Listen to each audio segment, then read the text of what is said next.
মোদি যখন 2020 সালে আসতেছিল তখন আমি ওই মোদির আসার ব্যাপারে প্রতিবাদ জানিয়ে লেখা লিখি ইংল্যান্ডের একটা স্ট্যাটাস। আমি অফিসে যেদিন আসছি সেই দিন, এর পরের দিনে আমি অফিসে আসার পথে আমাকে হাতের জিল এলাকা থেকে ওরা মাইক্রোতে আমার রিক্সা ব্লক করে আমাকে গাড়িতে তুলে নেয়। অ্যান্ড আমাকে প্রথমে র্যাব 11-তে নিয়ে যায় নারায়ণগঞ্জ, ওইখানে একটা সেলে রাখা হয়, কোন সেলে। এর পরের দিন রাতেই আমাকে এখানে নিয়ে আসা হয়। সো নিয়ে এসে আমাকে আমার শার্ট প্যান্ট ছিল, আমাকে লুঙ্গি পরিয়ে দেয় এবং টি শার্ট পরিয়ে দেয়। সো পরার পরে আমাকে, আমি তো ব্লাইন্ড ফোল্ডেড ছিলাম, তো আমি এখানে বলে শুয়ে থাকো তুমি এখানে। আমি চেষ্টা করছিলাম বোঝার জন্য যে আমি আসলে কোথায়। আমার যে বাচ্চা দুটো ছিল, একটা 7 মাসের বাচ্চা আর একটা 1.5 বছর বাচ্চা, আমি তার শুধু তাদের কথা চিন্তা করছিলাম। আমি তাদের খুব মিস করছিলাম। এন্ড আমি শিওর ছিলাম যে আমাকে মেরে ফেলা হবে। এন্ড তাদের থেকে আমি যখন জিজ্ঞেস করছিলাম, তারা আমাকে বারবার বলছে যে চিন্তা করিও না তুমি, এখানে আল্লাহ আমাদেরকে দেখবেন, হেল্প করবে। সো তারাও বলছিল আমাদের ছোট ছোট বাচ্চা। আমি তাদেরকে তখন জিজ্ঞেস করছিলাম যে তোমরা কয় বছর ধরে এখানে? তো কেউ বলে 1.5 বছর, পাশে ও একজন ছিল বলে ও 3 বছর, একটা 17 বছরের বাচ্চা ছিল, রাঙ্গুনিয়া থেকে ওকে গুম করে আনা হয়। এই পাশে আরো 2 জন ছিল। এখানে এসে তখন এসে গেছে না, আমি এখান থেকে এবং আমাদের প্রত্যেকটা কমিউনিকেশন টোটালি ইশারায় হচ্ছে, কারণ এবং যে ইশারা যখন বুঝতাম না এখানে একটা দেওয়াল ছিল তখন মুভ করে ফেলেছি। হ্যাঁ, আমরা তখন মানে যখন যে কথা ইশারা বুঝতাম না তখন লিখে মানে বোঝানোর চেষ্টা করতাম। কি দিয়ে লিখতাম? আমরা হাতের আঙুল যে আমি নাম যখন বলতে আমি নামটা বুঝতে পারছিলাম তখন তারা এইভাবে করে ওরা যখন আসতো তখন সাথে সাথে আমরা আবার ব্লাইন্ড ফোল্ডে যখন আমরা আবার পিছন দিকে শুয়ে যেতাম। এইভাবে করে আমাদের দিনগুলো পার হতো। এবং তারা এবার এই পাশে আমার ডান পাশে একটা ছেলে ছিল, তো কিছুক্ষণ পর পর খুব মারতো, তো কন্টিনিউয়াস মারতো এবং ও যতক্ষণ না কান্না থামাতো না, চিৎকার থামাতো না, ওকে মারতো। তো আমি তখন জিজ্ঞেস করতাম ওকে কেন মারতেছে, তো সব বলতো ও ওকে মারতে মারতে পাগল হয়ে গেছে এবং ন্যাংটা দাঁড়ায় থাকতো, এই জন্য ওকে মারতো।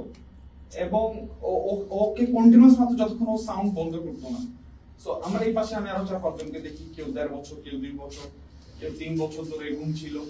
সো এইভাবেই করে আমাদের কয়জন তোমাদের বলতে?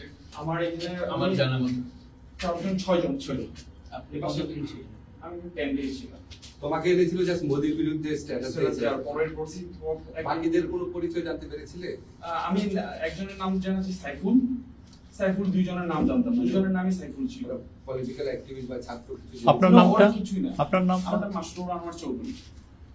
এখানে কি সিচুয়েশন কিছু ছিল না, এখানে একটা ইয়া ছিল, কম্বলের একটা এক লেয়ারের কম্বল, একটা বিছানা ছিল, কোন বালিশ টালিশ ছিল না, একটা কাপড় ছিল। হ্যাঁ, পরে ওই সাইফুলদেরকে তুমি আর খুঁজেছিলে? জানো ওদের কি অবস্থা? আমি শুনেছি সাইফুল মানে পরবর্তীতে ওকে ছেড়ে দেওয়া হয়, বাট ও কোথায় আমি আর ট্রেস করতে পারি। কবে থেকে কবে ছিলেন? কোন সময়? 2020 সালের মার্চের 1 তারিখ থেকে 10 তারিখ পর্যন্ত। আসলে এখান থেকে ছাড়ার পরে যে মামলা দেওয়া হতো আমি। ও আচ্ছা, আমাকে এরপর 10 দিন আসার পরে আমাকে যখন ওরা এখান থেকে নিয়ে যায়, আমাকে ফিশ এরকম করে একজনের সাথে কমিউনিকেট করতো, নো সাউন্ড এট অল। তো তারা বলল কি তুই 2 রাকাত নফল নামাজ পড়ে নিস, তোরা এখান থেকে বের করতেছে। সো আমি ধরে নিয়েছি আমাকে ক্রস ফায়ার দিব, মেরে ফেলি। সো আমি আসলে কালামা পড়ে নিয়ে অথবা দোয়া পড়ে, এরপর আমাকে আবার নিয়ে যায়। সো নিয়ে যাওয়ার পরে আমার সাথে কিছুদিন আগে আমার দেশ নিউজে আমাদের এই লিড নিউজ এসেছে যে 3 প্রকৌশলীকে গুম, এটা লিড নিউজ এসেছে। এখানে আমার সাথে আরো 2 জনকে গুম করা হয়। জাস্ট তারা আমার সাথে বসে চা খেত, আমার সাথে তারাও ভালো ভালো কোম্পানিতে, একজন চুয়েটের ইঞ্জিনিয়ার, একজন সফটওয়্যার ইঞ্জিনিয়ার, একজন ইলেকট্রিক্যাল ইঞ্জিনিয়ার। সো জাস্ট আমার সাথে তারা হাঁটতো, কথা বলতো, সেই জন্যই তারা নিয়ে এসেছে। সো পরবর্তীতে আমাদেরকে যেই দিন প্রকাশ করা হবে মিডিয়ার সামনে, তার আগের দিন রাতে নারায়ণগঞ্জে একটা হোটেলের সামনে ওরা নিয়ে যায় গাড়ি করে। আমরা 3 জন এবং সাথে আরেকজন হুজুর, তাকে আরো 2 সপ্তাহ আগে গুম করে তারা রেখেছিল র্যাব 11 সেল। সো ওইখান থেকে আমাদেরকে নিয়ে যায় একটা ব্যক্তি, যে লোকটা গাড়িতে ড্রাইভারের পাশে ছিল, সে ওই সামনে গিয়ে এই ধর জঙ্গিদর বলবো।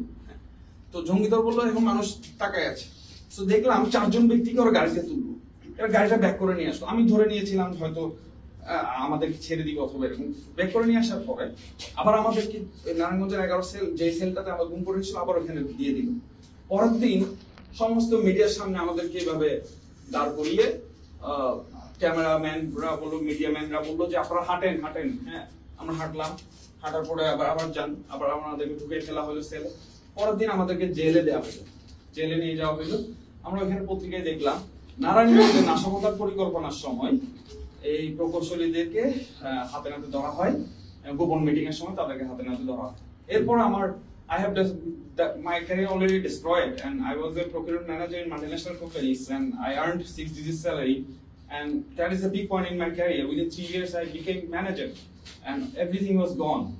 And still, I'm suffering in financial crisis. I have 3 child, and আমি কেসে এখনো হাজিরা দিই, আমার কেসটা এখনো চলছে। মানে জাস্ট জঙ্গি নাটক। জঙ্গি নাটক, হ্যাঁ, ওই জঙ্গি নাটকটাই এখনো চলছে, আমি এখনো হাজিরা দিই। তো এটা এখনো চলছে। জি।